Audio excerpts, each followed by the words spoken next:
A good day. Jonathan Jeremiah is It's here. an early day, isn't it? It's too early. It's No. way too early.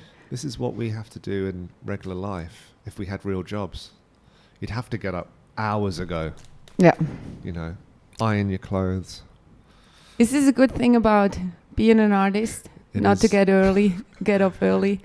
It is kind of a dream not to have the like a routine. It's a curse and a blessing at the same time, isn't it? You don't have that routine of Monday to Friday, ironing your tie, and polishing your shoes. You don't have to do anything like that. So that's a kind of blessing. But the curse is you don't know what's going to happen tomorrow. But there are artists like we were talking about David Bowie when we went out. He was the one getting up at 6 o'clock in the morning. By 7, he was already writing a song, then eating with his family, in the afternoon reading a book, and then going to the studio. These artists, or even, I don't know how many of these stories are true, but even Nick Cave said that he had an office that he went to or goes to from this hour to this hour. I don't know how true that is. Or actors, they get up at 5 o'clock in the morning. Is this an age thing? No, I think it's neuroticism probably, of how, or maybe it's just a strict structure that allows you to be creative in everything else. Whereas I've turned up to Zurich, I don't know where I'm staying tonight. I've just checked out of the hotel. You don't know what to I don't know where I'm going. I might go to. I'm going to Basel. I'm going to see my buddies. He's met a nice Swiss girl. He goes, "Come on, check it out." And so it's unpredictable. I don't know where I'll be. Yeah, that's a good thing as well. Just live the day. Yeah, it gets a bit much, because you've still got to do your laundry. You've still got 12 pairs of dirty socks that you're going, I've run out of socks now. I'm going to start doubling up. Get Monday socks back on. Okay. So it's a bit of both is good, yeah. But you like to be on the road, as I discovered when I read a little bit into your life. You have a little bit of had a little bit of a travel bug. You like to be on the road. Isn't it just like I read once that the journey from A to B while you're on the road and you didn't arrive to your goal, then you're really free. Yeah. Because there's nowhere to go except being on the road. Well, I think maybe it's more about, it's not as romantic an idea of the travelling troubadour as some people would think. I think it's more, I grew up in a house of 5 kids, mum and dad and a dog, and it was a tiny, I just had to get out of North London. And the only respite was get on the bus or the train, which was even busier. And so I think, when you're having those tough days or tough periods of your life, you're going through a breakup or losing your job or don't know what you're going to do next, I generally escape. And escape is literally just go to another country. Mm-hmm. So, hello, Switzerland. Hello, Switzerland. That's why I'm here. It's nice to just reset, try something different. It's not really to just play in bars and busk. I never busked in all my life. You know that busking thing where where you go from bar to bar just to get no, money and go to the next place. It's not as romantic as that. There's Ubers involved. There's hotels involved. I can't do that traveling thing anymore. I did it when I was younger. When I had this song called Happiness, and I wrote that traveling through America, and they called me Calvin. They called me Calvin, the guys at the back of the bus. It takes 2 or 3 days to get from coast to coast, and you travel across, and everyone's got a name for each other. There's one guy, I'm Calvin, because I look like a strange Calvin Klein model. Oh. And the guy beside me has a piece of string hanging out of his mouth. And after about a day, I said, what's the thing with the string? And he goes, well, who's going to sit beside a guy with a piece of string hanging out of his mouth? That's a good way Go crazy. to tell everybody around you, I'm just so crazy. Don't mess with me. Don't even sit beside me. Don't even try. There's a spare seat. Don't even dare get there. There's string. God. So I kind of like the adventure of, but then everything's a balance, isn't it? Mm-hmm. We've got to go home and have our family and do regular things. Wash those 7 or 11 pairs of socks. But that's exactly something talking about you traveling and talking about you on the road. And then I had the impression that with the first 3 albums that you brought out, that somehow all this traveling that you've done, you brought something with you, you brought it back home, and then you recorded the album. Yeah. This album, I had the impression you did somehow the reverse thing. Yeah, it was. Just like, here is where I'm coming from, and all the experience that I made, that's me. But I feel like that this is a pure London album. Yeah, I mean, we all have our weaknesses. One of my weaknesses, I'm a very slow learner. I mean, it takes me a long time. If we're going out, it takes me 3 years to figure out how to do things properly. You know, as in, oh, she doesn't like this thing, or is she vegan or vegetarian? Everything takes longer than it should. What's the color of her eyes again? Yeah, what does she like for her birthday? I can't remember. You won't forget the cheekbones. I used to always get my girlfriend a flower vase every birthday. She goes, I hate vases, just don't get me another vase. And I couldn't tell every year, did she hate it or does she want another one? I think she wants another one. Everything takes me longer than it should. And so for me, anyway, record 4 is me suddenly realizing I can be out in the world and record and let things happen. And I'm a slow learner. Took me 4 records. And like I mentioned before, it feels like that the new record somehow is not the second part of your first record. It feels more like it's an evolution of the first record. That the 2 records in between were just like folky, more singer-songwriter. Yeah. And then you went back to your own roots, not copying yourself, but kind of evolving out of that first record. It's more Motowny, it's more soul-y. You said, what was the name of this French singer, Brel? Jacques Brel, or Belgian singer. But I think even maybe record companies are obsessed with this. Every record has to progress. There has to be, you know, a development from record to record. But it's not. It's more of a roller coaster where the first record you get to do whatever you want. There's no record company involved. At least there wasn't for me. I had 8 years to do whatever I want every evening and sing however I wanted to do it. Then you get a really big record deal, like what happened, and you have a couple of big singles, and you tour the world, and suddenly people start whispering things in your ear, saying, oh, you sound a little too much like this guy, or why aren't you kind of more of an indie guy? And, you know, and suddenly you start questioning what you enjoy and who you are. And parents die, you get kids, traumatic stuff happens, you know, so there's so many things in between. It's not just a single to a single. So it's more of a roller coaster. But with this one, like you said, it's not part 2 of the first record. No.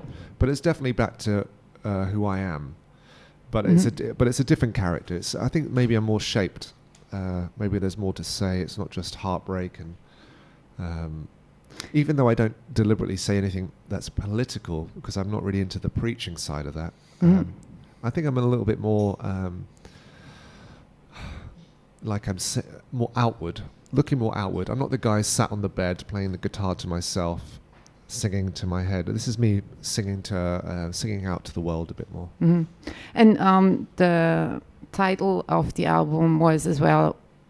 I was listening to the whole album, and it starts with Good Day, right? It does, yeah. It does start with Good Day deliberately, and I felt like that every track of those 14 tracks feels like a day, feels like a day where you reflect on certain things, but still try to find a good thing about it. I think the title of the album is really, really good. A good choice. Well, for me, I used to, I'm a very addictive personality. So when I watch something, I will watch the entire series that night, or the entire 3 years worth of stuff, whatever it is. I need to watch it as soon as possible. And I used to wonder, why is it music is so different? They say people's ears last for 2 minutes before they flick over and listen to something else. And I think it's maybe there's not a thread that runs through records. People are just looking for a single, and then single 2, single 3. But I think musicians can learn something through how storytelling can be told through a bigger medium than just a single. I think a record is a medium in itself, which is forgotten. Mm-hmm. So I based a lot of it on a book I was reading by Joseph Campbell, which is called Hero of a Thousand Faces. So it's 12 steps of storytelling, and you start with the ordinary world, which, you know, it's me cutting the salad with my kids. And presenting the character, that's how a story starts. Yeah. Who am I dealing with, and who is going to be who are the persons who going to appear? Yeah. And then... And a very natural side of them. Yeah. You know. Exactly. And then part 2 is there's the struggle of whatever it is. If it's War of the Worlds, there's aliens falling down and Tom Cruise has to save everyone. But the struggle is part 2. And then part 3 is there's another challenge, and then there's 12 steps. And then part 5 is the other world. So the aliens have landed. You know, so there's a thread. It's not just all made up. Yeah. So with this record, I felt that there was a thread. Good Day is me being at my happiest moment. I thought that's a good way to introduce myself. But there are not just happy moments on that album. No, my God. I mean, the song 1's the only happy one on there. Getting nice coffee over here. Look, yeah. ooh, that's what we need. Spoiled. I am spoiled. I shall be back. But so the first song, Good Day, and then it goes into more of not a darker world, but just aware of that these, I find them pretty tough times. Not just personally. I mean, raising kids is tough as a musician. Like we said, there's nothing to depend on as a musician. The diary is empty until there's a gig, and then there's one gig, and then there's no 9 to 5. There's nothing you can latch onto. So, but just in these days, we could talk politically for an hour easily. But so the record just explores that these are difficult times, and how we're all trying to get through these struggles. So there's Mountain, there's Long Night, and Living for Hope and Dead Weight, 7-minute epic. Mm-hmm. Talking about gigs. Yeah. I mean, the new album is really complex, a little bit, it weighs a little bit less than the first one. Yeah. It's a bit lighter, it's a little bit purer, minimalistic, but I feel like when I listen to the album, how will you do that? How will that sound live? Because you have strings, you have 2 basses and everything. Yeah. First of all, you're a control freak. You said it yourself. You're a perfectionist. Someone has to be. It's my life. You're a perfectionist. How long does it take from the album where you're in the studio, where you can really kind of live out your perfectionism, your control over everything? How long does it take when you start performing live till you really now we got it? Yeah, I mean, now it's really like the way I want it to sound for the audience. Well, I think it's very much a 3-year process. The first year is, what the hell am I going to write about? I think I've written all the love songs I could ever care about. What more can I write? Record 2 is the recording of all those songs, and they merge together, and you record a little bit earlier and you write a bit later, and then year 3 is you've got to tour it. And that's where the panic kicks in, because it's the logistics. There's maybe 50 people playing on the record, and 15 different singers. Who thinks like this? Who actually planned this record? Terrible idea. But you've got to allow... I mean, record's the perfect place for madness. You have to let it do its thing. But you got to shrink it down. You cannot go and tour with everybody. You can't. No. So, but it's amazing what you can do. You can get... you can get vibe across in very simple ways.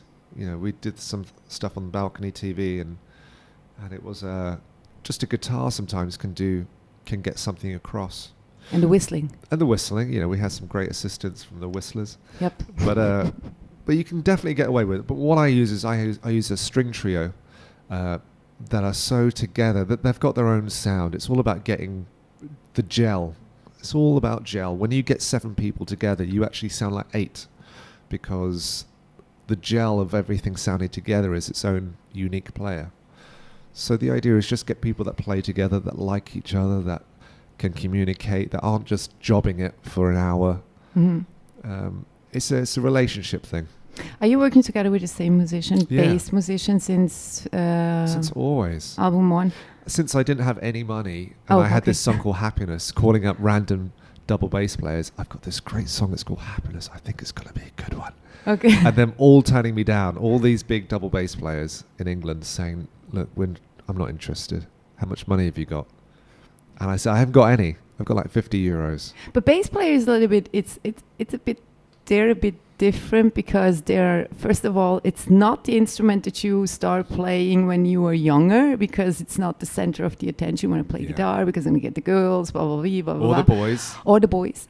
And later on, there are not so many who are that good, so they're a little bit spoiled to say, no, I don't want to do that. Yeah. Or they play in 5 bands and you are the one who has to take a number. I'm going to be next. My bass player, he started bass by, it was the last instrument in the room. Yeah. Yeah. It was the only one that was free. But you want to learn bass. Yes, I want to learn bass. What is the reason for this?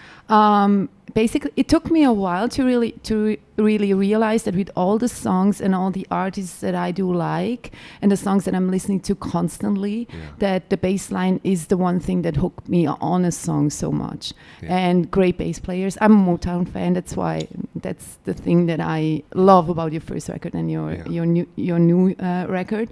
And Motown basically is Motown because of the bass line. And I do love reggae music, and in reggae music they say that the drums are the soul of reggae music, but the bass is the backbone of reggae music. And without a backbone, you don't walk up straight. You know, I've tried it. It doesn't work. Doesn't work. It doesn't work, does it? The thing is, what I wanted to say as well with the new album is, am I wrong that the influence of your band, they had a bigger say, right?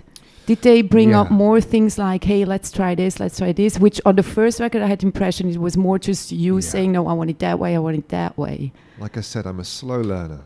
But also, you've got to control the project because you don't know how it needs to go until you've got to tell people what it needs to be.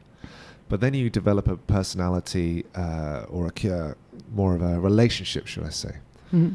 And you let them be themselves. And that's where you get the extra quality.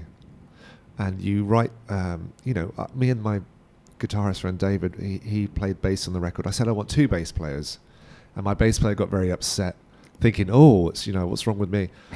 But it's but it's not two electric bass, right? It's a contrabass, if I'm right, and him. You got it, yeah. Which is a very old school, very 40s, 50s sound, maybe more 50s sound, where you put this together and there's a gel. Again, there's a gel of people playing unison. James Brown even was bass and guitar unison lines. Lots of it.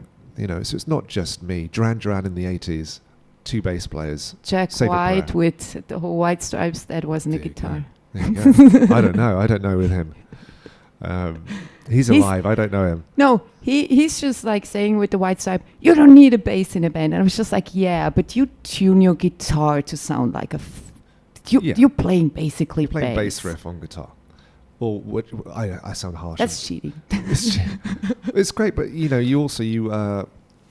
it's a certain sound, and that's what you're building for that sound. So there isn't room for a bass. So good luck to him. But for me, I needed 2 bass players, and you build up a relationship with them, and they start figuring out what they need to do, and it's relationships. Simple as that. You hang out and you just play bass all day long. Mm-hmm. You chat and you not saying you cry together, but yeah. The thing is just that with the first 3 album, I had not the impression. I think it is like that the bass was literally you gave the bass the place in the rhythm section. Not this time. This time the bass was allowed to come to the melody section, come to your voice section, jump around and everything, and it melted more together. It felt like the other records. It felt like very good melody section, very very good rhythm section, but your voice felt like it was laid over in the end, which is a good thing to do. I like it too. But this time it felt like you melted into the whole thing, and as well, which I told you before. With the other records, I had the impression that you were very concentrated on being really perfect in your vocals. Not this time. You're telling a story. Even when you're husky sometimes, even when you're a little off sometimes, which is very, very cool, which I like. It's just like, oh, he's a little off. Oh, but it's cool. And then you go on. And it's more a storytelling. Vocal. That's what happens with live vocal. It's not Milli Vanilli. It's kind of, it's pretty much, even though they're great singers, I still were think... they? I don't know. I've got no idea. No, I think they didn't sing. Wasn't it the thing thing they had to give back their Grammy? I think so. They had to give that back to a Grammy because they found it. I'm going to take that back. They're great guys. You know what I mean? Bonnie M. Let's go with Bonnie M. But I definitely thought there was something in letting we call it warts and all, just let everything be visible and not paper over cracks and try to find perfection. I think so. That's the way I see it. Yeah.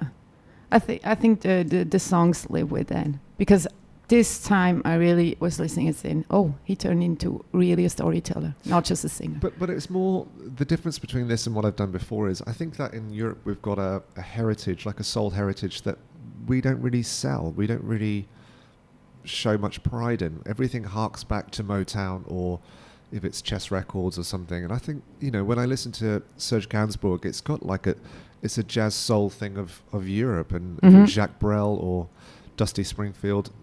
There's a real sound that we have in Europe, and I really wanted to find out what they were doing, and a lot of it centered around the bass being very prominent. There was a big UK guy that played Melody Nelson with Serge Gainsbourg, and he was a very just an awesome player. And then with David Bowie, Lou Reed, lots of it's based in the UK, and there's a certain style, there's a certain kind of rhythm. It's not just counting 1, 2, 3, 4. There's a way that you move in it with European jazz and soul. So I've kind of concentrated on that. Yeah. When did you bring out your first album again? When was that? It was 2011. 2011. Yeah.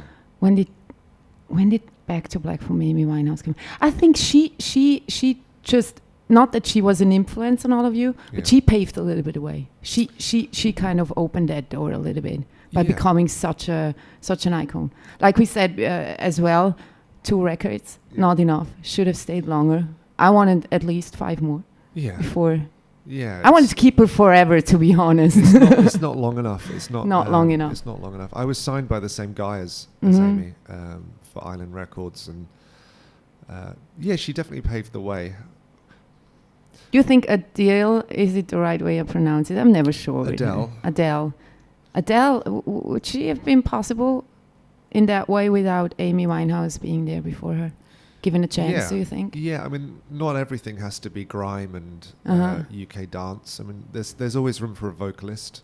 I think what everyone is chasing is a unique vocal. And I think that stays. Nothing's going to change with that. Everyone is chasing a unique vocalist. It's not about the ability and the perfection. It's identity.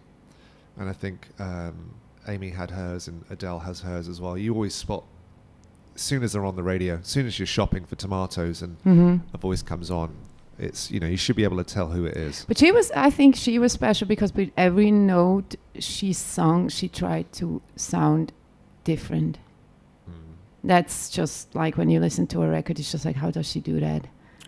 Yeah, I mean, the songs she was referencing as well, I mean, it's that style which is... Yeah, you said Dusty Springfield, one of her idols. I could never say all her influences, but definitely she was referencing stuff that was of that style, as we all do. We're all magpies. We all steal little bits of silver from wherever we can and build our own little nest. Who would be the artist, female or male, where you said, I want to do a duet with that person. I really want to do. You never did one, right? Do a duet? Duet. Yeah, I sometimes... It's kind of a little bit like Game of Thrones duets, which is a bit weird. How? Because... Swords. No.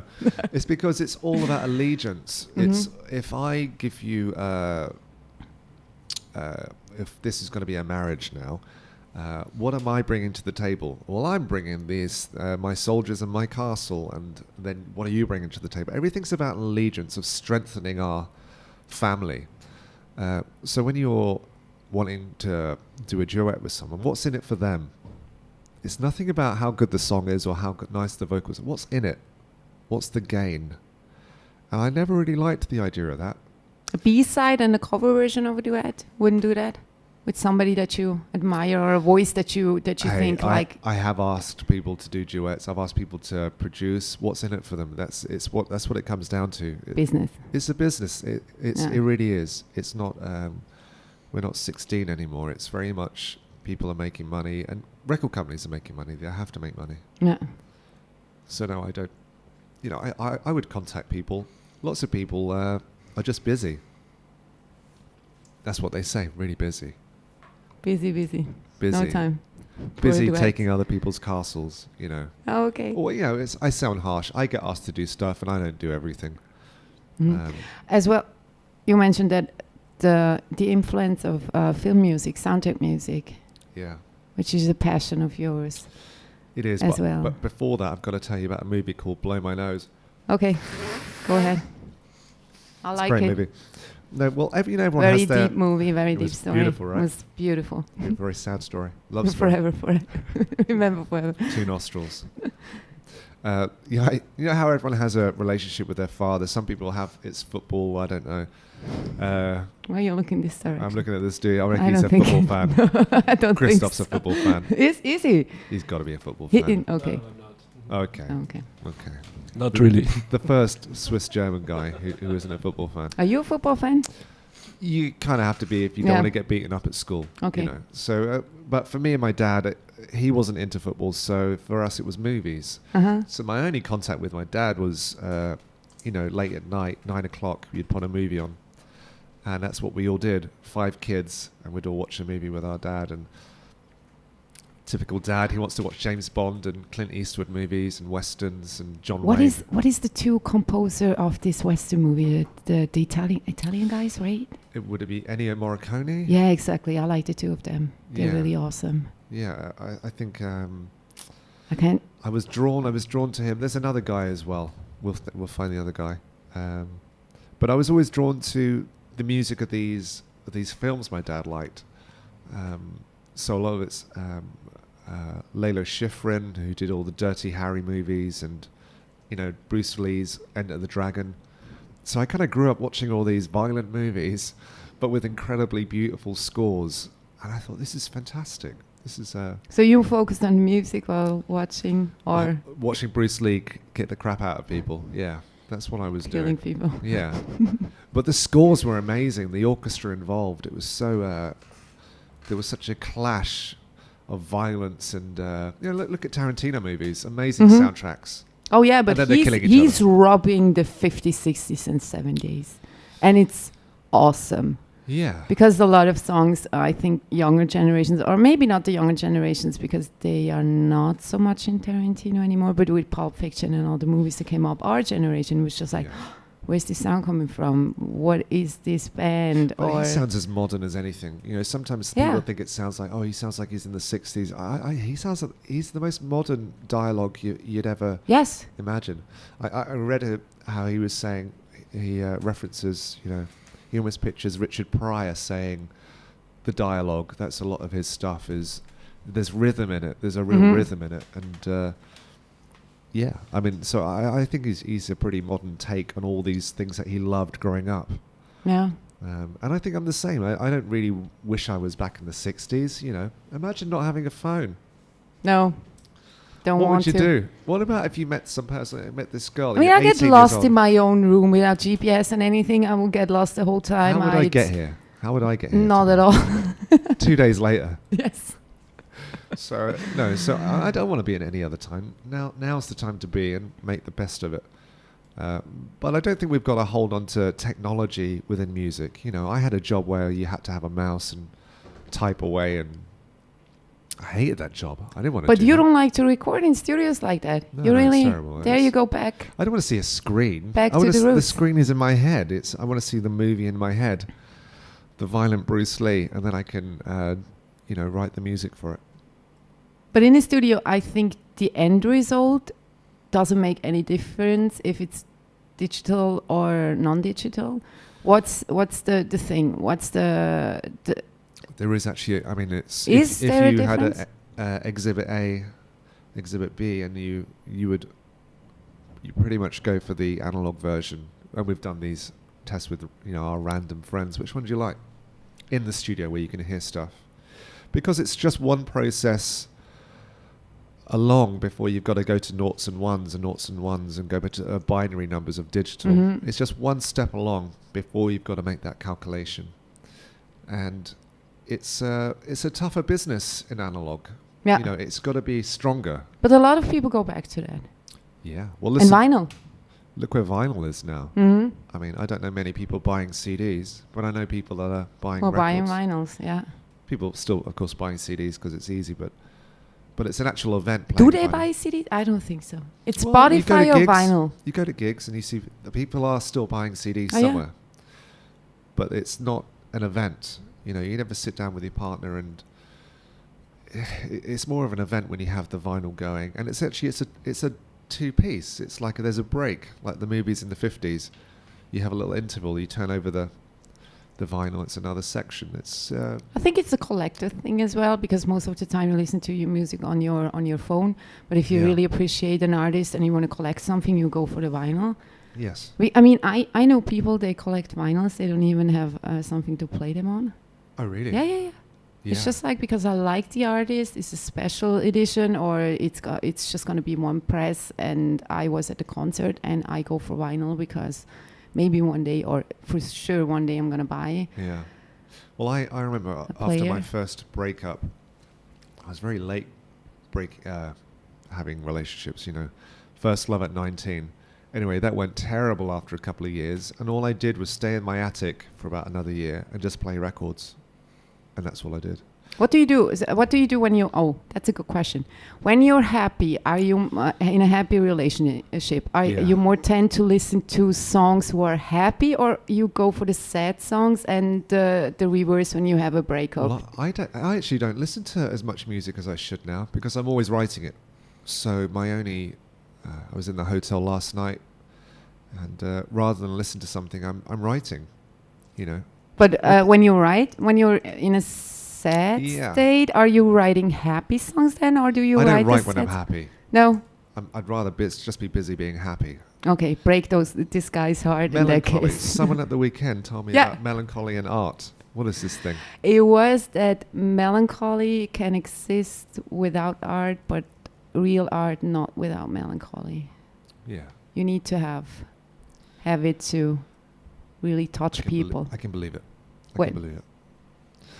So I kind of find that the creative spirit or the juices flow when you're some bit down. Yeah. Or in the middle of the night. I like that. But when you're down, don't you tend to go to older songs? You won't listen to the new stuff when you're down. I have a little bit the impression. I won't listen to anything. Anything. I won't listen to anything. No, I'll listen to like a pianist, because I can't handle any Chopin. more words. Chopin. Yeah. Chopin. Chopin. Chopin. Chopin. He's one of my favourites, Chopin. And because you can just start afresh. I can't handle any more lyrics. It's my head will explode if I think of any more songs. So I need to. If I'm listening to anything else, I have to listen to instrumental. When you have a thought, are you the person who writes it down, or are you recording your thought? How do you work? I on your have no lyrics? pattern. There is no pattern for anything. So Chaos. this weekend is chaos. Yeah, I don't know. Should I dictaphone it? Yeah. Get the dictaphone out, and then I'm writing it down in a notepad. Then I've got it on my phone. But I don't really like the phone. Isn't very. On tissues, on everything. Yeah. On the back of. Well, I was in Berlin, and I was writing this song called Gold Dust without any lyrics, but I had this melody in mind. I went to a club, and I was in a terrible state leaving the club. Went back to the hotel and just started finding papers anywhere and just writing. Just lots. Everything was happening. Just loads of lyrics, rhyming lots. I could even find words to rhyme with orange. Which isn't easy. Yeah. Which isn't Eminem easy. can write everything. Orange is today's test. Can anyone rhyme with the word orange? You have to break it kind of down, right? I've never managed it. We have to find it afterwards. Orange. Eminem rhymed on orange. Did he? He did. Yes. That's a wonderful piece of info. He's a fucking word acrobat anyway. Yes. But he breaks it down like, or he kind of. Still not does easy it. for orange. It's not easy. It's very hard. It's a tricky one. But anyway, so that day you just write you're on a bed of post-it notes. You wake up in a bed of post-it notes and you think, oh yeah, gold dust. Yeah, there was something. So there's no pattern, and it's better not to have. I don't really have a routine of anything.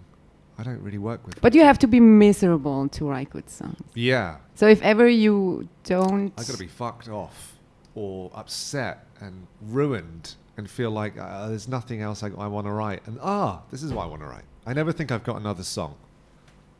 I don't think I've got anything else to write.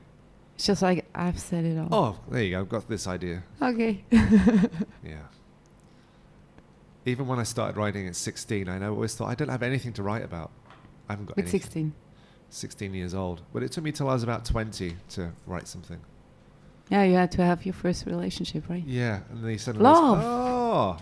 It's like the thing that Yes, it's the first thing that you kind of are miserable. feel like like a terrible Smiths fan. Really like you're in a Rebecca terrible mess. Morrissey! Exactly. Yeah, he writes good love songs. He does. I'm not listening to anyone. I'm not listening to any more songs. I'm done with songs. I should do an instrumental record. Oh, yeah, maybe. Well, do you know what I'd love to do when I'm older? I'd love to be an opera singer. An opera singer? Yeah. So I'd love it. That would be amazing. I don't speak any Italian. I guess it's mostly Italian, right? Italian, yeah, German, French, yeah. I'm getting a nod and a shake. Yeah. Whatever Italian. it is. Yeah, opera is from Italy. Yeah. Yeah, you go down the Come on, Mike it's gotta Patton be. road in that case. Mike Patton, because he moved to Italy. He lives in Italy right now, and he's a No. deep fan of opera. He sings opera. And Does he really? he steals everything from classic music that he Yeah. does. He's a great singer. I should hang out with Yeah. Mike. Yeah, the Yeah. super. He's a character, isn't he? He's a character. He's not planning his days. He's just. I don't know. I don't know how to deal with him. I met him twice. The first time he exploded into my face. He was so angry with me, and then he Where was didn't this? remember. He was in Austria at a concert, and I asked him the most stupid question in his mind that I could have asked him. It was Marilyn Manson was doing the song "Be Mopsine, Be Me Mopsine," which was definitely not a cover version, but stolen. I don't know. He stole it. The reaction of Mike Patton was that guy stole it. I was just like, what do you think of the song from Marilyn Manson, Be Mopsine? It's so clearly stolen from Be Aggressive. And he was just like, Marilyn Manson is the worst band in the whole world. I was just like, I like the visual. Marilyn Manson is the worst. And I'm just like, okay, we're fine. I'd be really English. I'd say he's a lovely chap. Yeah. Inside Which I'm thinking, I says, fucking hate which this guy. says I in hate English, this he's the worst. guy. He is a nightmare. He didn't ask him. I'm pretty sure he didn't ask him. He just bought the rights, Marilyn Manson and didn't ask Mike Patton directly if he can work with the song. And So me that's and why Mike, he's pissed. we need to do some opera. Yeah.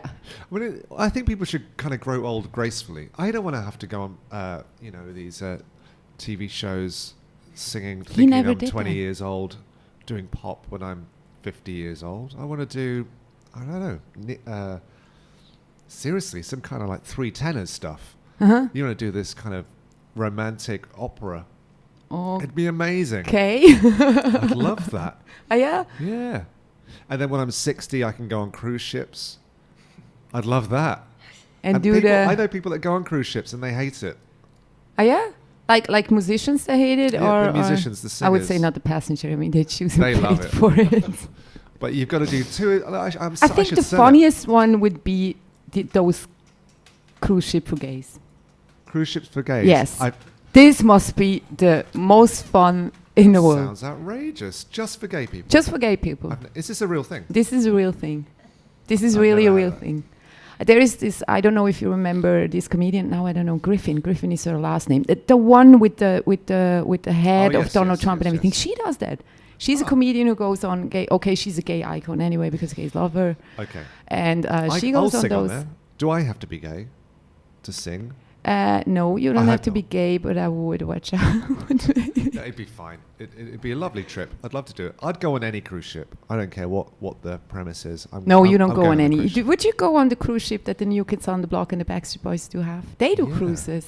I once had a cup of tea with a singer from the band Take That. Do you remember Gary Barlow. He's awesome. But that's different. I think No, Take That is but- so different to any other boy band. Very different, but he Yeah. was really keen on signing me. We were hanging out for cups of coffee when I had my first record. Uh-huh. He liked Happiness and lots of the first record, and he said, "John, we're all slowly making our way to Blackpool Pier." And it's true. We're all slowly going. It might Yeah. take us 5 years or 20 years or 50 years, but we'll all be playing in front of 80-year-olds. Everybody sing along. Get out your wheelchairs. Let's sing along. I think he's wrong. I think he's wrong with Take That. Because Take That already, when you go to the concert, and I was a huge Take That fan, by the way. When you go to the concert, you see now mothers with their kids, and the kids like it. And maybe the grandkids will like it too, because they're really, really good. And the difference is just like Gary Barlow is an outstanding songwriter for what he does. And a lovely man. Yeah. He's a lovely chap. Yeah. He's the kind of guy you could just hang out with. I'm pretty sure he is. I never met him, sadly. You'd play darts with him, anything. Pick a sport, you'll do it. Next time you're going to take me with you. Okay.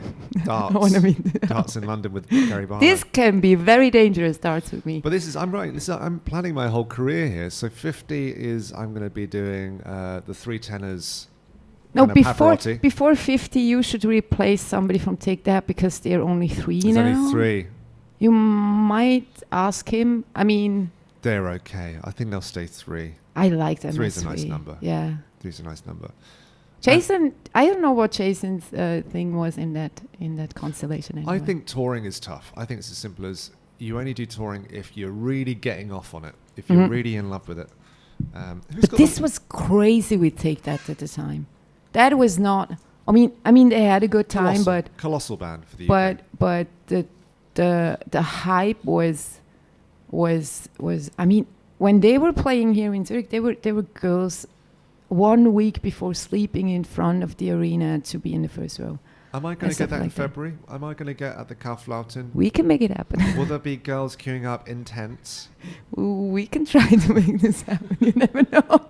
I'd be really worried if there were. I'd have to arrive early and just think, Carls, what are you doing? It's cold. What are you doing? I used to have a job at Wembley Stadium. Oh, how was it with when Justin Bieber or somebody like that? No. I was super young. I was 15. My dad was an electrician at Wembley Stadium, so he got me a job there. And I was the security guard. So Rolling Stones would be playing, and it took 2 days to set everything up. You know, there's endless trucks. Yeah. I travel in 2 cars. Rolling Stones are, 15 trucks. 15 trucks. At least. I mean, you say 15, exaggerating. Way more. Yeah. Loads. For sure. There's going to be more. Like 16. 16, yeah. Tons. God. Okay. I'm with you. But my job was I had to walk around and patrol the stadium. And so when it was a huge act, whoever it is, let's just say the Stones, there would be people queuing like a day before. For me, it was always funny because I never did that. I arrived like 2 hours before the concert started, but I knew the hall so well that even with those 2 hours, I managed to end up in the first row. Yeah. I just knew where I was going. Where do I have to run? I was literally, when we first take that concert, I went in, I threw my tickets in front of the guy, like, let me go. And I started running. And everybody was just telling me, slow down, slow down. I was just like, go fuck yourself, I'm not going to slow down. Kept running. I've never Ended done up that. in the first row. And girls who were there for a week Yeah. were just further behind. And then the best thing, because there's like a golden circle thingy that you don't get mashed up. And everybody was pushing to the first row. So behind everybody till the first... section, you had about 5 or 6 meters where you could just stand there. They saw you, you saw them. Yeah, I don't want that. I'm not into the front row, anything like that. I went to Glastonbury and I lasted 20 minutes. And I went back to the caravan and left. No, the thing was that I wasn't standing in the first row, but I knew that there is a section that it's going to be apart. And then in between the whole crowd behind that first section, I would have had so much space for myself, because everybody's going to push forward, that I could dance, I could walk around. Nobody was there. And I was so close to the stage. But maybe that's where we got our... Well, that's maybe where I got some love for wanting to be a musician, was being the security guard, thinking there's people queuing up outside. Yeah. What do they want? I want to be the person that they're queuing for. Yep. What a thought. It's all ego, maybe. That's what happened. And? Maybe that's what it was. Yeah, and then, Stones would be playing and they'd leave and everyone would leave and I would be able to walk on stage patrolling. That was great. Okay, let's see. When is it? February 24th, 2019, Kaufleuten. We'll see. we'll see if I've we can played make there it before. happen. Yeah. You were asking what are venues? What do you remember from venues? And musicians remember catering. Food. Yeah, because in England, your catering is carrots and hummus. Oh yeah, really? That's all they give you. Just like stay slim. It's just no effort. There's zero effort. There's no chef. But if you tour Switzerland or Germany, you're getting chefs. Yeah. So the musicians love coming out here, and you get little Kiwis dressed up as butterflies and roses. It was a rose, yeah. Yeah. Flowers. You can imagine. Yep. Come on, you've seen Kiwis. It's just like it was so surprising for the artists when they went to the Montreux Jazz Festival, because the Jazz Festival is surrounded by food from every different country. Yeah. And they were asked like, do you want Indian? Do you want Thai food? Do you want this? And they were just like, what? And they said, yeah, everything's here. You know, you can eat whatever you want to.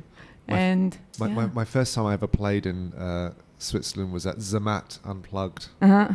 And no cold soup, right? no cold soup. And I was so used to getting paid nothing for shows. And suddenly you're getting this international show. And they're paying for you, and you get a week ski lodge for you and your band. It was incredible. And see, that's why they stay here. yeah, And that's why they come and live here. I'm not shocked. Yeah. I'm not See? shocked. Well, thank you so much. I'm dying of death here. See, Switzerland. Dying of death in the cold. In England, just like. But let me say, the But don't in England, sorry, again, in England, don't you want to bring your own food? I don't eat. I refuse to eat on tour, so I lose loads of weight. I'm a Nothing very tastes nervous as good character. as nothing tastes as good as skinny feels, right? I don't- as nerves feel. As nerves feel. But I want to tell you about the Zermatt show. So you have a week. They give you. You got to do a show, like an unplugged show. I was the only unplugged guy there. Everyone else was plugged in. Lauren Hill, she's plugged in. Who else was there? I don't know. Christa Berg, he was plugged in. He was plugged in. They were all plugged in. There was electric guitars everywhere. And I thought, this is outrageous. I'm at an unplugged show, and I was the only unplugged But that's guy. like the Montreux Jazz Festival, and how much jazz do you get out of the Montreux Jazz How much jazz Festival? is there? Did you know who was the first band who broke the spell? The first band who was allowed out of jazz to play at the Montreux Jazz Festival? It's Pink Floyd. Okay. Was the first band. They broke the whole thing. Maybe psychedelic could be dressed up as jazz. Yeah, kind of. Psych. Kind of. Psych, man. I mean, Acid I get to jazz, play I don't know. North Sea Jazz Festival, and it's not all jazz, North Sea Jazz. I had the big stage, and there were 10,000 people in the crowd. I thought, this is fucking great. I'm loving this jazz thing. Just have to do what I do. I didn't know I was jazz. And there was this little woman to the side of the stage, all dressed in white with glasses and big afro, and I thought, I've never seen this. Who is this person watching with two big bouncers? Who was? I played my whole show. I think I'm dying to find out who she is. She's probably this great singer. I've never heard of her, this jazz singer. Finish the show, walk past her and say, all right, it's Prince. Oh, okay. I thought, little lady. little lady with little glasses on. Okay. Didn't realise that he would be so tiny. That was at the Montreux Jazz Festival. Oh, I was not aware how small he is. You know, he's a tiny person, you know, and I had high heels on. And I was at the Montreux Jazz, and at the Montreux Jazz, he always played the Stravinsky, and then he did a free show in the kind of club area. Incredible. And I was standing there, and I saw something walk by. I knew it was him, but the moment I just swayed to take a look, he passed because he was way smaller than me. I just had to look down, you know, and grab him kind of, but he was so quick, and I was just like, no, I miss Prince. But Prince was playing the jazz. He's playing the jazz festival, and he played there quite often. So, you know, I think there's a little bit of freedom on these festivals. You know, I want to come back and play here. I think it was a second home for him, and I do as well believe that when the founder of the jazz festival, when he died, Claude Knobs, he came, but I think it was never the same for him. He lost really one of his best friends. Yeah. And coming to the jazz festival was coming home, but it never felt the same, because Claude Knobs had the thing that he invited artists over to his house. He made some spaghetti parties and huge parties with drugs. And he made spaghetti with different sauces, with different, you know, things to eat with it. And he invited everybody that he found interesting. Everybody was sleeping at his place. It was really like, I think a lot of artists from the time just enjoyed that so much. Even, the festival, it's one thing, but the company of Klotenabs who loved that festival. One of my ex supervisors where I worked for an event kind of business, he said it is really hard to have a business meeting with Klotenabs. Because you talk about the business for 2 minutes and he's back into his baby, his love, his Montreux Jazz Festival. He was that jazz festival. He was the heartbeat. And now it lost a little bit something, but still the room is here. And the Stravinsky, I would say, like we talked before, that's the room where you have to go in. And if you own the room, and who played on that stage, the room gives you back the whole love. The whole gives you back the love, and you will sound amazing. If you don't honor, you'll sound awful. Yeah. You'll pay for not honoring the place where you're playing. And I never believed it until I saw a very good show of an artist where I found, why is he playing here? I don't think he's that big. But he was so good that night. I was just like, okay. And then artists who were super, super famous, which I liked on other venues and everything. But that night in that room, I was just like, no, you sound awful. I'm going to leave.